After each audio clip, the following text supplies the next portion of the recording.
हिंदू धर्म में कथाएं, प्रथाएं बहुत हैं, है ना।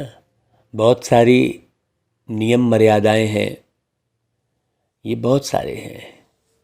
और लोग उन कथाओं को सुनते भी हैं, सुनाते भी हैं, और प्रथा अर्थात परिपाटी पर चलते भी हैं। लेकिन उसके अर्थ को न जानने के कारण वास्तव में देखा जाए तो अनर्थ होता जा रहा है। और हर कथा में और हर प्रथा में बहुत गहरी सच्चाई समाई हुई है। हाँ, न तो कोई कथा झूठी है और न तो कोई प्रथा व्यर्थ है, लेकिन उसके अर्थ को न जानने के कारण वास्तव में अनर्थ भी हो रहा है और व्यर्थ भी हो रहा है। हर प्रथा और हर कथा समर्थ बनाने वाली है, लेकिन अर्थ को न जानने के कारण लोग क्या हो जा रहे हैं? समर्थ न बन के असमर्थ हो जा रहे हैं। तो बाबा ने आकर क्या किया? बाबा अर्थात निराकार परमपिता पारलौकिक परमात्मा शिव बाबा, जिन्हें हम सब हिंदू धर्म के लोग निराकार के रूप में पूजा करते हैं, एक पिंडी बनाते हैं। अब हम पूजा तो करते हैं और शिव जयंती भी मनाते हैं, शिवरात्रि भी कहते हैं, लेकिन बताइए अर्थ जानते ही नहीं है, कुछ भी अर्थ लगाते हैं। शिव जी की पिंडी को शिवलिंग भी कहते हैं, लेकिन समझते नहीं है कि वो निराकार, और शिवलिंग को ज्योतिर्लिंग भी कहते हैं, लेकिन फिर भी यह नहीं समझते कि वो निराकार ज्योति स्वरूप है। अब ज्योति स्वरूप का अर्थ भी बहुत गहरा है, ज्योति स्वरूप का अर्थ भी नहीं जानते हैं।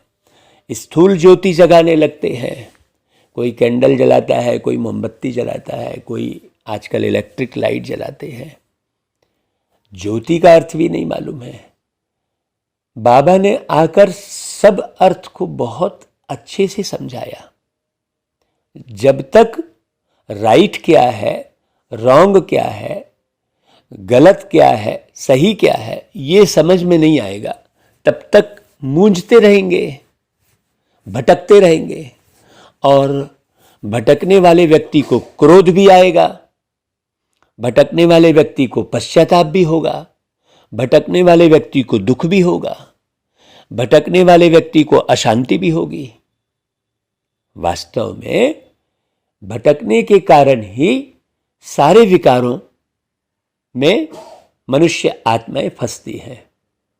इसलिए बाबा ने आकर सब कुछ क्लियर किया। अब बहुत ध्यान से यदि आप सुनेंगे, समझने का प्रयास करेंगे, तो आपकी जिंदगी से दुख, अशांति, भटकन, ये सब सदा के लिए समाप्त हो जाएंगे, बचेंगे ही नहीं। लेकिन सब किस घेरे में चले आए? सब मैं, मेरा मेरा के घेरे में बंध गए। नहीं, मैं जो कह रहा हूं वही सही है।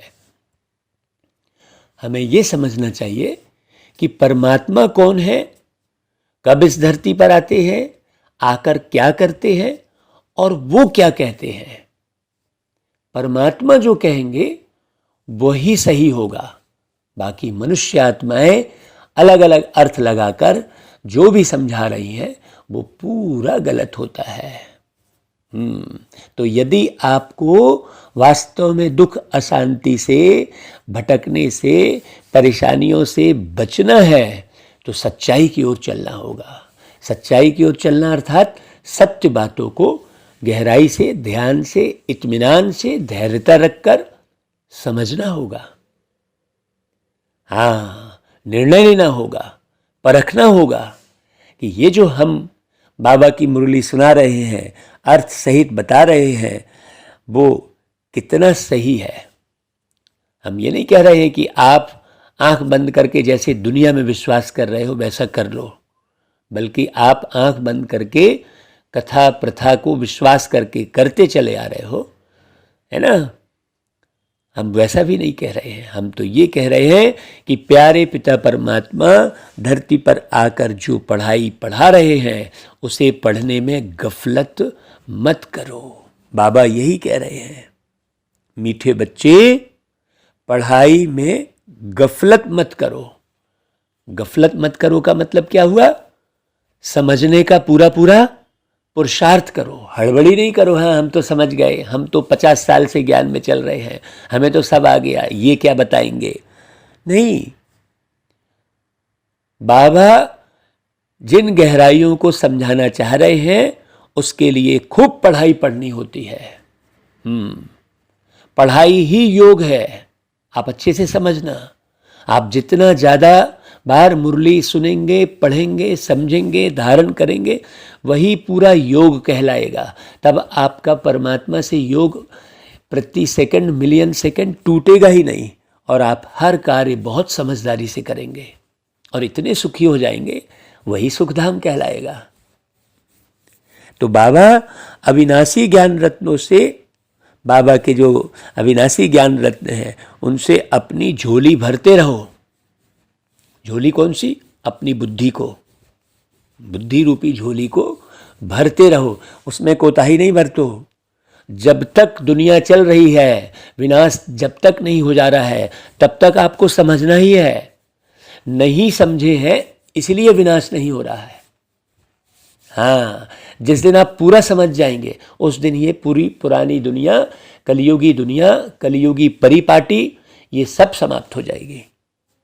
हाँ, और ऐसा नहीं है कि एक समझ गया और बाकी 100 लोग नहीं समझेंगे तो चलेगा। नहीं भाई, दुनिया चलाने के लिए 1-2 व्यक्ति से दुनिया नहीं बनती है, लाखों लोग चाहिए, है ना भाई। हाँ, लाखों लोग चाहिए दुनिया को श्रेष्ठ से श्रेष्ठ बनाने के लिए। तो जब सब एक जैसे बनेंगे, इसलिए 9,16,108 की भी माला बनती है 9,16,108 की माला है। मतलब माला, मतलब माला में जो दाने होंगे वो एक जैसे होंगे, तब तो माला होगी, तब तो वो खूबसूरत माला होगी। तो इतने लोग एक जैसे चाहिए। हाँ, अलग अलग नहीं कि मेरी मत ये है, तेरी मत वो है, नहीं, ना मेरी मत ना तेरी मत। वास्तव में भगवान की मत क्या है ये समझना है। तो विनाशी धन के पीछे इस कमाई को छोड़ना नहीं। हाँ, भले कैसे भी जीवन जी लो, सुदामा की निशानी है। हाँ, कणा दाना भी था तो भी वो ईश्वर के पास जा रहा था। शरीर में ताकत नहीं थी तो भी ईश्वर के पास जा रहा था। वो है, फटे कपड़े थे तो भी ईश्वर के पास जा रहा था। नाव पार करने के लिए पैसे नहीं थे तो भी रिक्वेस्ट करके, नाविक से रिक्वेस्ट करके पार करने के लिए कह के, अपने प्रेम के बल से, है ना, अपने ईश्वरी प्रेम के बल से वो पार हो रहा था। बहुत गहरी बात है। कथाओं का बहुत गहरा अर्थ है। ऐसे केवल कथा के रूप में सुन लिए नहीं। कहने का अभिप्राय ये है कि चाहे कितने भी कष्ट मिल जाएं, लेकिन आप इस जो अविनाशी ज्ञान बाबा सुना रहे हैं, जो जन्म जन्मांतर के लिए, एक बार आप आत्मा के अंदर में ये गहरी समझ बैठ गई तो ये समझ आपको जन्म जन्मांतर काम आएगी। अभी समझ ना होने के कारण कितनी आत्माएं भटक रही हैं, और भटकती आत्माओं के कारण ही सबको दुख, अशांति और परेशानी है। आप तो साकार शरीर में बैठे हो तो भटक रहे हो, और जो शरीर छोड़ चुकी है वो कितना नहीं भटक रही होंगी, सोचिए, है ना।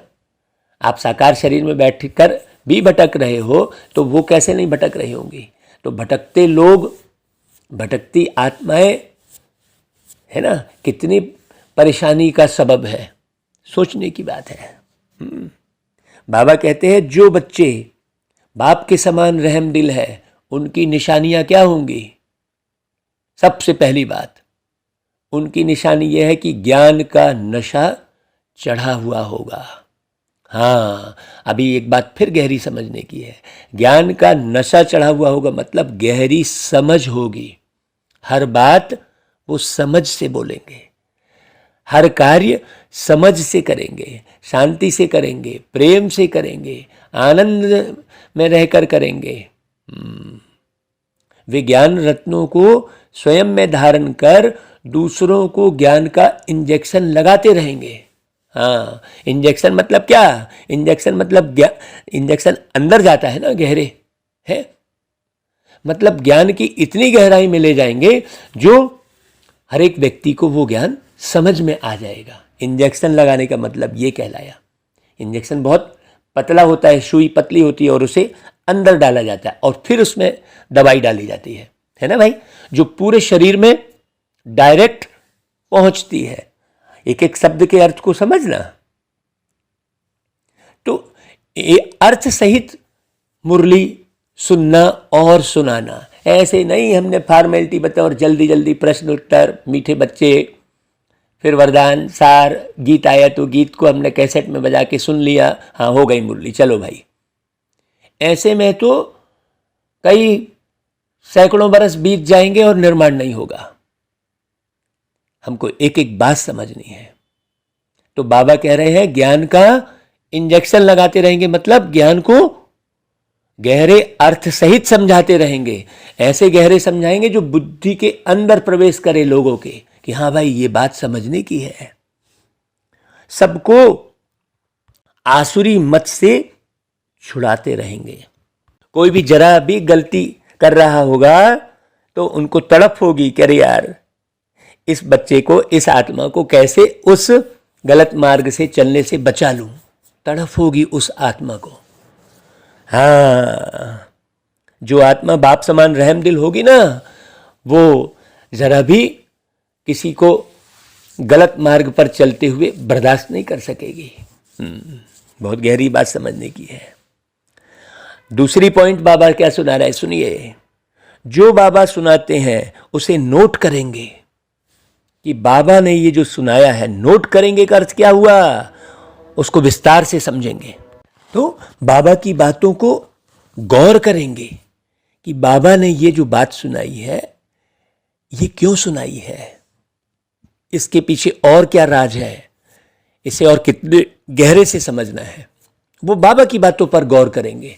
अभी क्या करते हैं, अभी किसी ने उल्टा सीधा बोल दिया तो उस पर गौर करते हैं, इसने ऐसा क्यों बोला, आखिर मेरे से ऐसी क्या गलती हो गई, उनसे ऐसी क्या गलती हो गई, ऐसा क्यों हो रहा है, वैसा क्यों हो रहा है, उस पर पढ़ते हैं। अगर किसी ने थोड़ा भी कुछ कह दिया, थोड़ा भी गलत व्यवहार कर दिया, हाँ, ढेर विचार मंथन करना शुरू कर देंगे और बाबा की बात को ऊपर ही ऊपर ले लेंगे बस। जबकि हमें गौर किधर करना है, बाबा की बातों पर। जो बाबा की बातों पर जितना गौर से गहराई से मंथन करेगा वही बाप के समान रहम दिल कहलाएगा। तो वो बच्चे क्या करेंगे, सवेरे सवेरे उठ उस पर गौर करेंगे। बहुत गहरी बात समझना। विचार सागर मंथन कर अंदर से सदा हर्षित रहेंगे, इतना खुश रहेंगे, देखो उनकी खुशी के गीत बनते रहेंगे। हाँ, आपको हम बता दें आज हजारों गीत बने पड़े हैं। हाँ, अब ऐसा लगता है कि इतने गीत जो है रिकॉर्ड करेंगे, सब जगह लोगों को भेजेंगे, लेकिन लोग सुनने वाले ही नहीं है। बाबा के बच्चे भी बुद्धि इधर उधर भागती है, इसके उसके में लटकती है। ये महारथी और वो रथी और ये इस चक्कर में पड़े रहते हैं। कौन कितने बरस से ज्ञान में चल रहा है, इसका विचार मंथन करेंगे। अरे भाई, बाबा जो मुरली चला रहे हैं उस पर विचार मंथन करना। वो बहन जी, वो भाई जी, वो सेंटर, वो घर, वो आश्रम है, वो संत, वो ऋषि, वो अच्छा वो खराब, इसके चक्कर में पड़े रहेंगे। अरे भाई, इन सब चक्करों में न पड़ के एक बाबा के ज्ञान को सुनना, समझना और अपनी ओर निहारना, स्वयं का गहरे से निर्माण करना, इस पर यदि आप चलेंगे तो आपका फायदा होगा।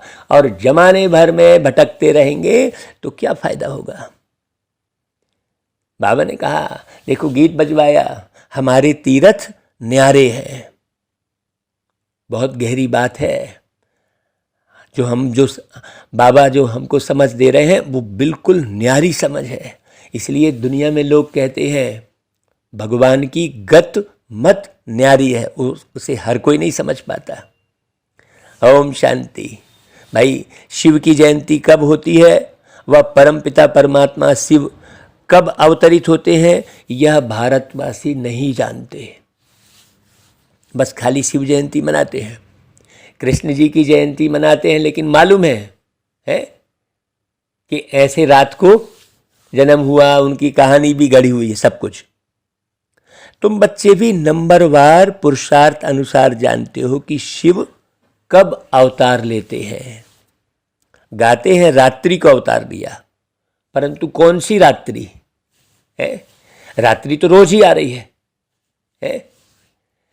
सोचने की बात है। क्या यह जो कॉमन रात दिन होते हैं वह रात्रि या और कोई रात्रि है? इसको भारतवासी कोई नहीं जानते और जानने का प्रयास भी नहीं करते, जबकि ये मुख्य है। पूरी जिंदगी का, अनेक जन्मों का आधार है ये, लेकिन लोगों को पता ही नहीं है। कहेंगे अरे ये सब क्या है बस, और दुख पाते रहेंगे और कहेंगे नहीं हम खुश हैं, और अंदर से जरा भी खुश नहीं रहेंगे।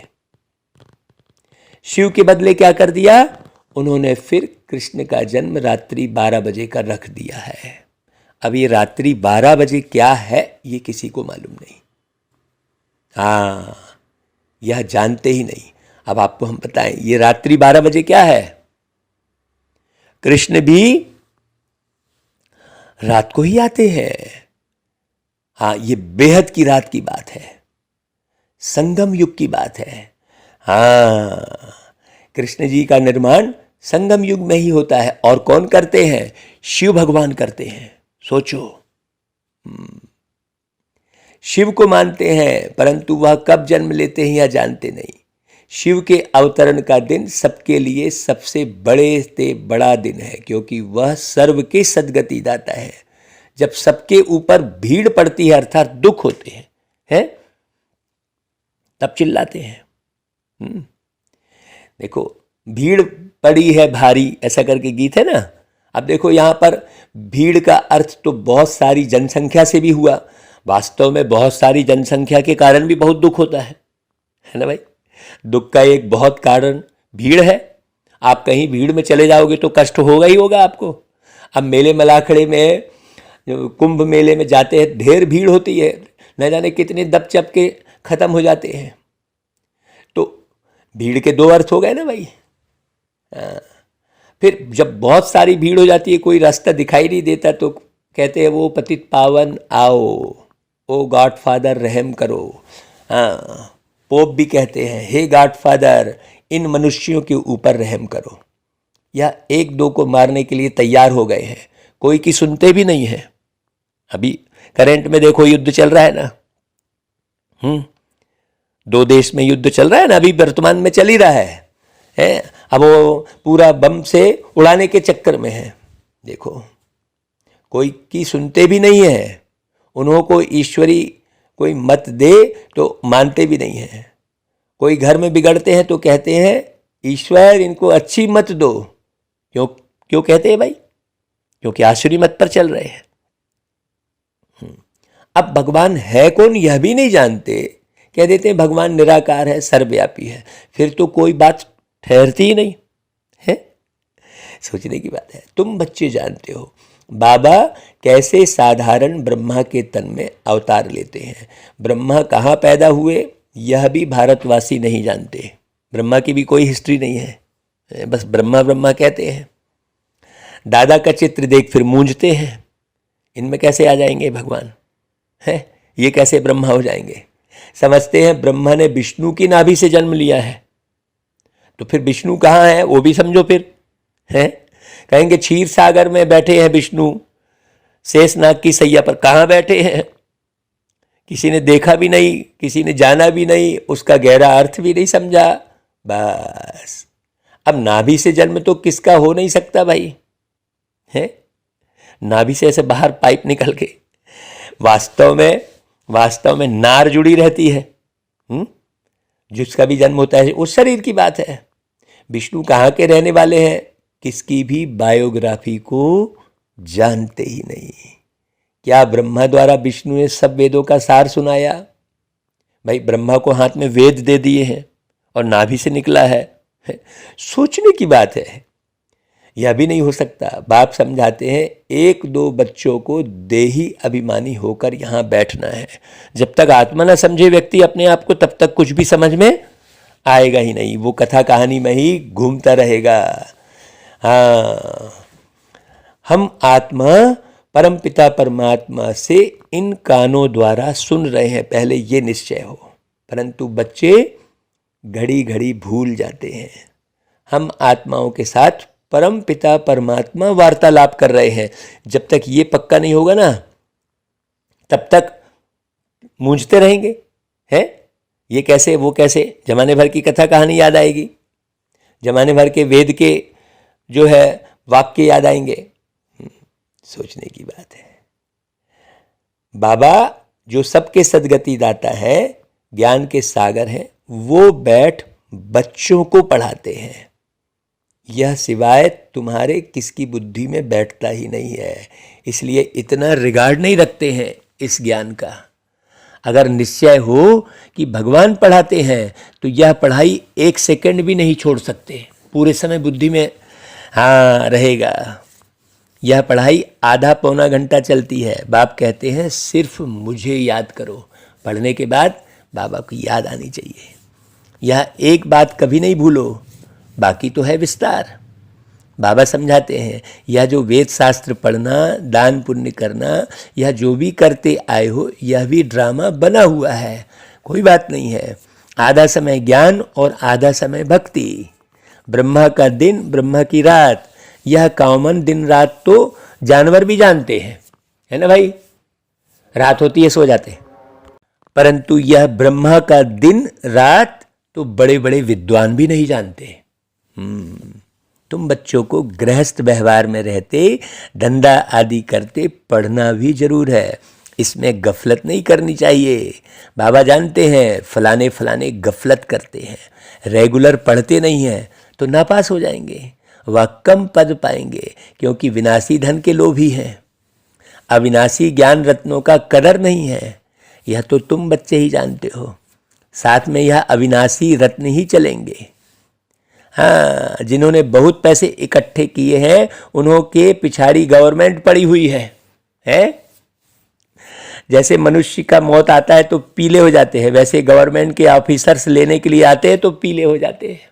हाँ, देखो दुनिया की हालत क्या है।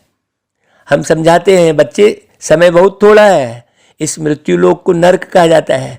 कहते भी हैं हम पतित हैं, फिर भी अपनी मत पर चलते रहते हैं। कॉन्फ्रेंस करते रहते हैं कि शांति कैसे हो। अरे भगवान की बात सुन लो, समझ लो, शांति आ जाएगी। धर्म वाले आपस में ना लड़ें। एक क्रिश्चियन धर्म वाले ही अपने धर्म वालों से लड़ रहे हैं। सब में दो दो पार्ट है?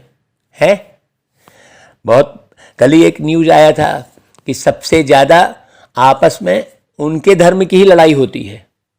हाँ, दूसरे धर्म वाले तो ठीक है, एक दूसरे से समझ लेंगे। अब उन्हों को मनुष्य कैसे शांत कर सकते हैं भाई? आप उनकी आपस में ही लड़ाई हो रही है। बिल्कुल ही निधन के हैं, एक बाप को जान नहीं रहे हैं। ऋषि मुनि भी कहते थे हम रचयिता और रचना के आदि मध्यंत को नहीं जानते हैं। अब ये मुरली के माध्यम से समझ मिल रही है बाबा की, तो हमें सुनना चाहिए ना भाई अच्छे से। तो बाबा कहते हैं कि भाई तुम अपने धनी को नहीं जानते हो, मालिक को मानते हो तो जानना भी चाहिए ना। भगवान, ईश्वर, गॉड, यह सब भिन्न भिन्न नाम रखते हैं, वास्तव में है तो वो पिता ना, फादर है ना भाई। वास्तव में वो परम पिता है ना। माता पिता से तो जरूर वर्षा मिलना चाहिए ना भाई, लेकिन पिता के रूप में जानते ही नहीं, मानते ही नहीं। हम परम पिता परमात्मा की फैमिली है, ये समझना है। अब बाप को सर्वव्यापी कहने तो फैमिली तो हो ना सके, है मालिक रचता की हम फैमिली हैं। इसे बारीकी से समझना है। देखो, आज से 5000 वर्ष पहले भी बाप ने बरोबर वर्षा दिया था, ना सिर्फ हमको परंतु सबको देते हैं। हमको जीवन मुक्ति का देते हैं, बाकी सबको मुक्ति का देते हैं। कितना सहज है। यह भी खुशी का पारा चढ़ना चाहिए। हाँ, जब अच्छे से समझ में आता है तो खुशी अंदर समा जाती है, उस खुशी को कोई नष्ट नहीं कर सकता फिर। परंतु अहो मम माया, यहाँ से बाहर जाते हैं तो माया भुला देती है, बाप को ही भूल जाते हैं। अभी तुम बाप के बने हो, तुम ही जानते हो। शिव बाबा ने भी ब्रह्मा द्वारा हमको एडॉप्ट किया है। ऐसे नहीं कि ब्रह्मा विष्णु की नाभि से निकला, यह चित्र रखना चाहिए। गांधी के नाभि से नेहरू है, परंतु विष्णु की नाभि से इतना बड़ा ब्रह्मा कैसे निकलेगा भाई, है? फिर ब्रह्मा बैठ नॉलेज सुनाते हैं। भाई किसी ने कहा गांधी की नाभि से नेहरू, कोई बैठा होगा वो कहने लगा, तो फिर बाबा ने उसका उत्तर दिया, ब्रह्मा बैठ नॉलेज सुनाते हैं वेदों की, सो भी कहाँ भाई सूक्ष्म वतन में तो नहीं सुनाएंगे, अदृश्य में कुछ भी बुद्धि में नहीं बैठता। जिनको बाप से वर्षा लेना है वह तो यह सब बातें समझते हैं, बाकी सब कह देते हैं अरे ये सब कल्पना है, कहाँ चक्कर में पड़े हो, अरे कल्पना क्या है। अब बच्चे तो मानते हैं, बरोबर बाबा सत्य सुनाते हैं, और तुम ब्राह्मणों को फिर जाकर ये सच्ची गीता सबको सुनानी है। सब एक जैसा तो नहीं समझा सकते, वह नंबरवार राजधानी बन रही है, सब एक जैसा पढ़ भी ना सके। हाँ, मतलब इस पर भी आपको कोई टेंशन नहीं लेनी है कि अरे यार लोग नहीं समझ रहे हैं। जितना समझ सकते हैं ठीक है, धारणा कर, फिर उस पर विचार सागर मंथन करना है। सुना, नोट किया, फिर बैठ ख्याल करना चाहिए आज बाबा ने क्या सुनाया। सवेरे उठकर गौर करना चाहिए। हाँ, तुमको सब पर तरस पड़ना चाहिए। बाबा का फरमान है, अपनी रचना स्त्री बच्चों को भी समझाओ। पुरुष रचना रचते हैं अपने सुख के लिए, यह बेहद के बाप खुद सुख नहीं पाते। कहते हैं बच्चों के लिए सारी मेहनत करता हूँ, तो जब धारणा हो तब नशा चढ़े, फिर किसको इंजेक्शन लगा सके।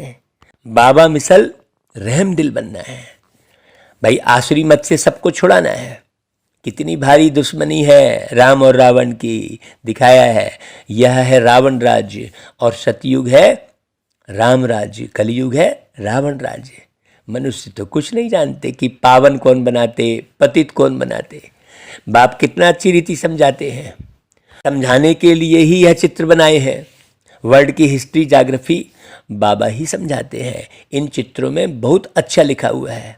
अब तुम बच्चे जानते हो, निराकार गॉडफादर सारे वर्ल्ड की रिलीजो पॉलिटिकल हिस्ट्री ज्योग्राफी बैठ सुनाते हैं पूरी। हाँ, चाहे वो रिलीजियस माने धर्म की बात हो, चाहे वो पॉलिटिकल अर्थात राजनीति की बात हो, चाहे हिस्ट्री अर्थात इतिहास हो, चाहे ज्योग्राफी अर्थात भूगोल हो, पूरा है। सारी पढ़ाई तो पढ़ा रहे बाबा, पूरी पढ़ाई मुरली में है।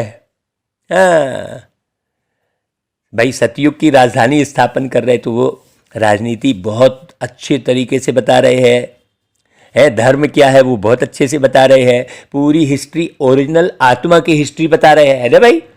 बाकी तो शरीरों की हिस्ट्री पर सुनते बैठते रहते हैं, है उससे कोई फायदा नहीं। आत्मा की हिस्ट्री सुनने से फायदा होगा, है। और ये सारा भूगोल बताते हैं, भूगोल पूरा गहरी बात है बहुत। भू यानी पृथ्वी है, ये पूरी गोल है। अब कई कहते हैं ये पूरी पृथ्वी नष्ट हो जाती है, और या तो कहेंगे बहुत सारी पृथ्वियां हैं, है ना। कुछ भी अंदाज लगाएंगे, ऐसा कुछ भी नहीं है भाई। बाबा इस पृथ्वी का राज बहुत गहरे से समझाते हैं। सुनते बहुत हैं परंतु समझते कुछ भी नहीं है। वास्तव में यह चित्र अंधों के आगे आईना है। झाड़ और ड्रामा वह तो बहुत क्लियर है, यह बाप ने समझाकर बनवाए हैं। इस समय सब अज्ञान की नींद में सोए हुए हैं। हाँ, वो गीत है, नींद से जागने का, नींद से जागने का नाम है जिंदगी, ध्यान में डूबने का नाम है जिंदगी। ध्यान में डूबने का मतलब ज्ञान को बहुत गहराई से समझने का। हाँ, तो बाबा कहते हैं तुम बच्चे रूहानी यात्रा पर ले जाते हो, रूहानी राही बनाने के लिए कितना ज्ञान देना पड़े। बुद्धि स्वच्छ चाहिए। देखो हम बहुत साल पहले से रूहानी राही लिखते हैं, है ना भाई। आज बाबा ने मुरली में वो शब्द बोला। बाबा कहते हैं इस पुरानी दुनिया से एकदम उपराम, हाँ, वहाँ ही आकर बैठे हैं। वह जड़ है, यह चैतन्य है, बड़ा गुप्त राज है। जैसे हम गुप्त, वैसे मंदिर यादगार भी गुप्त। मंदिर बनाने वाले कुछ नहीं जानते। बाप तुम्हें बैठ सब बातें समझाते हैं। प्रदर्शनी में अक्षर बहुत अच्छे होने चाहिए, तुम्हें समझाना भी बहुत अच्छी रीति चाहिए। आदमी आदमी को पहचानना भी चाहिए, हाँ, बहुत गहरे से। कहाँ सीताएं बैठी हैं रावण के चंगुल में, समझना चाहिए बहुत अच्छे से। रावण को भी बहुत अच्छे तरीके से समझना चाहिए। रावण 10 सिर का, 10 सिर कौन कौन से, बहुत गहरी बात है। ये जो राम कथा का आयोजन करते हैं उसमें पूरी बात समझाते हैं, तो अच्छे से समझ में आता है। बड़े बड़े आदमी आते हैं, कोई अच्छी रीति समझते हैं, कोई तो कह देते अच्छा लगता है, परंतु फुर्सत कहाँ है भाई। कोई कहते हैं कल से आकर समझेंगे, बाबा कहते थे तुम कभी नहीं आएंगे। हाँ, बड़ा मुश्किल है। ऐसे कितने आए कितने चले गए, हम ये करेंगे वो करेंगे कहे हैं, एक नहीं टिका है, क्यों भाई। हाँ, बाबा कह देते हैं कभी नहीं करेंगे। कल जिसने कहा कल से करेंगे वो कभी नहीं करेंगे। वो गीत हमने सुना है ना भाई, कल से करेंगे कल से करूँगा ये कहता रह जाएगा, बीत जाएगा जीवन तेरा, बीत जाएगा जीवन तेरा, यूं ही भटकते भटकते कुछ सृजन करो, कुछ सृजन करो, अनुसरण करो। सुख शांति से जीवन बिताना है अगर तो सत्संग करो। सत्संग करो मतलब सच्ची बातें सुनो, अच्छे से समझो। हाँ, तो बड़ा मुश्किल है भाई। हाँ, तुम जानते हो हम देवता बन रहे हैं, हम अपनी राजधानी स्थापन कर रहे हैं, हम राज्य करेंगे, परंतु यह दिल दर्पण में देखना चाहिए। ऐसे नहीं सुने खूब अच्छे से समझा दिए तो हम राज्य करेंगे, अपने दिल में झांकना चाहिए, अंदर हम कितने सच्चे हैं। हम राजा रानी बनेंगे या दास दासी व प्रजा। हाँ, ऐसे ऊपरी ऊपर नहीं। मधुबन में आकर ऐसा नशा चढ़ा कर जाओ जो फिर सदैव कायम रहे। हाँ, है कि नहीं भाई। बाबा कहते नहीं, ऐसा नहीं कि मधुबन में ही बस नशा है, गए तो नशा है, बाहर निकले तो समाप्त। अच्छा भाई, मीठे मीठे सिकी लधे बच्चों प्रति माता पिता बाप दादा का याद प्यार और गुड मॉर्निंग। रूहानी बाप की रूहानी बच्चों को नमस्ते, और हम रूहानी बच्चों की रूहानी माता पिता बाप दादा को याद प्यार गुड मॉर्निंग और नमस्ते। धारणा के लिए मुख्य सार समझना है। देखो, इस पुरानी दुनिया से उपराम रहना है। जो हो रहा है ड्रामा देखते रहो बस।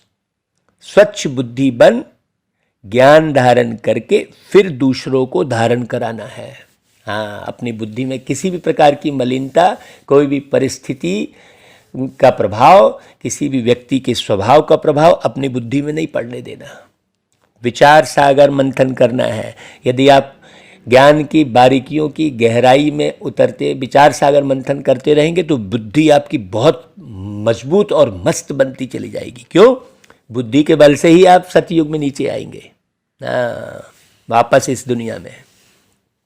दूसरी पॉइंट, बाप समान रहम दिल बन सबको आसुरी मत से छुड़ाना है। हाँ, ऐसे नहीं होने दो, जाने दो। पहचानना है कौन हमारी कुल की आत्मा कहाँ छिपी है ना भाई। मेहनत करना है, पूरे देश विदेश सब जगह घूमना है, देखना है। ऐसे नहीं प्रकृति के दर्शन करने चले गए और उस देश की क्या परिपाटी है उसके बारे में विचार मंथन करने लग गए, नहीं। बहुत गहरी बात। अच्छा भाई, वरदान। परिवर्तन शक्ति द्वारा बीती को बिंदी लगाने वाले निर्मल और निर्माण भव। परिवर्तन शक्ति द्वारा पहले अपने स्वरूप का परिवर्तन करो। कैसा? मैं शरीर नहीं हूं, मैं आत्मा हूं। हाँ, शरीर के भान से पूरी तरह मुक्त हो जाओ। उस नाम रूप में बिल्कुल मत फंसे रहो। अरे हमको ये तो करना ही पड़ेगा। नहीं, कुछ नहीं करना पड़ेगा। दुनिया वालों को देखो ही मत। हाँ, फिर स्वभाव का परिवर्तन करो। पहले तो अपने स्वरूप का परिवर्तन करो। बिना स्वरूप के परिवर्तन हुए आपका स्वभाव बदलेगा ही नहीं। बार बार वही स्वभाव आपको खुद तंग करेगा, आदत बदलेगी ही नहीं। हाँ, ये खाऊं, वहाँ जाऊं, ऐसा करूं, उसी चक्कर में पड़े रहोगे, ज्ञान की गहराई में जाओगे नहीं। पुराना स्वभाव ही पुरुषार्थी जीवन में धोखा देता है। हाँ, वाकई में। तो पुराने स्वभाव अर्थात नेचर का, अर्थात आदत का परिवर्तन करो। तो कौन कौन सा परिवर्तन हो गया? पहले तो शरीर के भान से मुक्त हो जाओ, फिर दूसरा स्वभाव, अब तीसरी बात फिर है संकल्पों का परिवर्तन। ये सिस्टम है पूरा।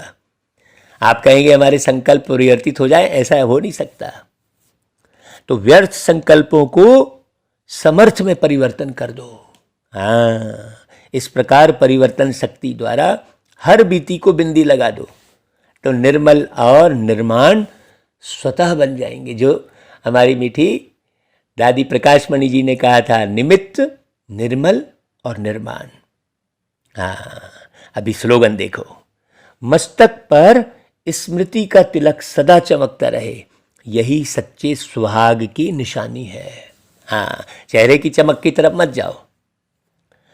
चेहरा तो भाई परिस्थिति के हिसाब से, उम्र के हिसाब से, समय के हिसाब से चेहरा, शरीर सब ढलेगा ही ढलेगा।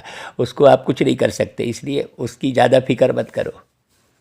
हाँ, बाबा की याद करते रहोगे, अंदर में खूब एनर्जी जमा होगी।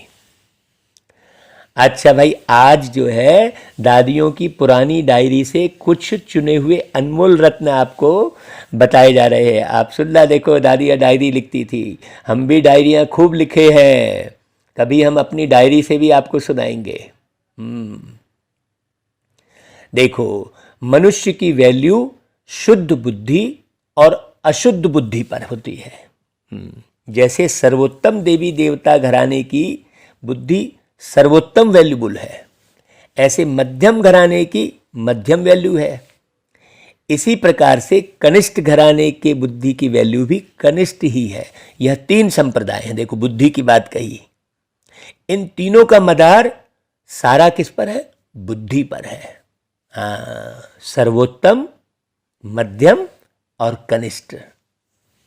पहले सर्वोत्तम बुद्धि वाले ब्राह्मण देवी देवताओं ने संपूर्ण ज्ञान से सर्वोत्तम कमाई कर वर्ल्ड की सावरंटी की, अर्थात चाबी अथवा वैकुंठ की बादशाही प्राप्त की है। आधा कल्प प्रकृति उनकी दासी हुई है, इसलिए प्रैक्टिकल में सुख पाते हैं। और आधा कल्प उन्हों की मूर्तियां मंदिरों में पूजी जाती हैं। तो सारा मदार किस पर है? इस बुद्धि पर है। इसलिए बहुत तीखी बुद्धि चाहिए। और तीखी बुद्धि कैसे बनेगी, ये पूरी मुरली में बाबा ने बहुत अच्छे से समझाया है। पिता ईश्वर के महावाक्य हैं कि तेज रफ्तार से बुद्धि योग लगाने वाला साक्षात मेरा स्वरूप है। हाँ, है ना भाई? सोचो, बाबा ने कितनी गहरी बात बोली। बाबा अपने दैवी बच्चों को वंडरफुल सौगात दहेज में देते हैं। अभी तुम्हें कौन सी सौगात मिलती है? क्या अविनाशी ज्ञान धन की? अंडरस्टूड है, परंतु उसके बाद क्या मिलता है? सारा श्रृंगार हुआ, वंडरफुल बैकुंठ। ऐसी वंडरफुल सौगात तुम्हें दहेज में मिलती है, क्योंकि इस पिता का अपने बच्चों पर अति प्रेम है। वह कहते हैं, वहाँ तो हर एक को अपना अपना माँ बाप जो होगा वो तो देगा ही, परंतु मैं तो अपने बच्चों को अभी ही दे दूँ ना। बाबा समझते हैं कि मेरे बच्चों को सब कुछ मिले तो उनके दिल कैसे पूरी हो, सोचो। तो इस फारम अर्थात स्वरूप में सभी को बैकुंठ सौगात में दे देता हूँ। ऐसे नहीं कि ज्ञानी तू आत्मा सर्वोत्तम है उनको देता हूँ, सर्वोत्तम का तो वहाँ भी कनेक्शन रहता है, परंतु मध्यम सर्वोत्तम दोनों को ही मिलता है, क्योंकि इस समय दैवी बच्चा होने कारण एक समान अति प्रेम रहता है, जिस कारण ऐसा बैकुंठ सौगात में दे देता हूँ जिसमें जन्म जन्मांतर सभी बच्चे सुख पाते हैं। उस रॉयल घराने की महिमा और पूजन है। वह घराना रॉयल है तो उनकी A1 महिमा है। देखो लॉर्ड कृष्णा की कितनी धूमधाम से महिमा करते हैं। यूरोपियन भी कहते हैं लॉर्ड कृष्णा, कृष्ण के पुजारी फिर श्री कृष्ण का नाम लेकर कहते हैं हम कृष्ण पुजारी हैं। पूजा करने वाले पुजारी को ब्राह्मण का टाइटल देते हैं, जिससे प्रकृति उन्हों की भी दासी हो जाती है। लेकिन प्रैक्टिकल में उन्हों की लाइफ ब्राह्मणों की है नहीं। जो पुजारी ब्राह्मण है सिर्फ अपने पर यह टाइटल रखवाया है, अपना नामाचार किया है। सतयुग के समय जो भी लॉज अर्थात कायदे हैं वह सब यहाँ से ही शुरू होते हैं, संगम युग से। उन कायदों की स्थापना पहले यहाँ होती है। जो लॉ अर्थात नियम यहाँ मर्ज रूप में रहता है वहाँ इमर्ज हो प्रैक्टिकल स्वरूप लेता है कि नहीं भाई? इस बात को गहरे से समझना है। जो यहाँ से ज्ञान उठाया जाता है वह अंत मते सो गति हो जाएगी। यहाँ की जो मत है उनसे वहाँ प्रैक्टिकल कदम उठाया जाता है, सोच किया जाता है ना। कहते हैं सोच समझ कर कदम उठाओ। कदम पहले नहीं उठाया जाता, यहाँ पहले सोचा जाता है फिर वहाँ कदम उठाया जाता है। देखो संगम युग है सोचना समझना, और फिर सतयुग कदम उठाना। हाँ, यहाँ सोच इमर्ज है तो कदम भी मर्ज है। वहाँ कदम इमर्ज है तो सोच मर्ज है। कितनी गहरी बात बताई बाबा ने। देखो अगर मनुष्य की बुद्धि सालिम है तो सब कुछ है। बुद्धि बहुत विशाल चाहिए। हाँ, इस डिवाइन फादर का इतना गायन क्यों हुआ है? क्योंकि विशाल बुद्धि वाले हैं।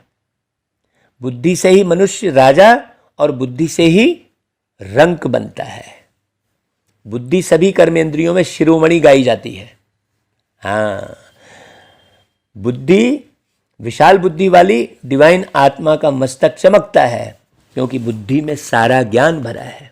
वो फिर जब अन्य को अपनी बुद्धि रूपी तिजोरी से ज्ञान के रत्न निकाल देता है तो उनकी चमक दिखाई देती है ना। सबको आकर्षित करते हैं, फिर सब उनके चरण पड़ते हैं प्रैक्टिकल में, बिल्कुल यहाँ ही, जिसके लिए डिवाइन फादर की महिमा निकलती है, परंतु नंबरवार।